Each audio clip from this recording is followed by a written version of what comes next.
ترأس ولي العهد الأمير مولاي الحسن اليوم بمشوار الستينية صهر جسواني بمكناس حفل افتتاح الدورة 16 للمعرض الدولي للفلاحة بالمغرب سيام، الذي ينظم تحت الرعاية السامية لصاحب الجلالة الملك محمد السادس من 22 إلى 28 من الشهر الجاري، تحت شعار المناخ والفلاحة من أجل نظم إنتاج مستدامة وقادرة على الصمود.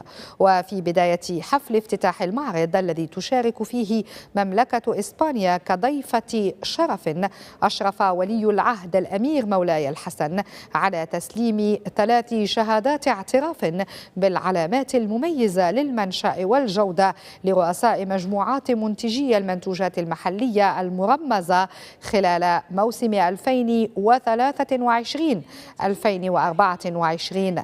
كما زار ولي العهد مختلف أقطاب المعرض وأروقة ماء وسقي وبحث وابتكار بجناح الجيل الأخضر لوزارة الفلاحة والصيد البحري والتنمية القروية والمياه والغابات.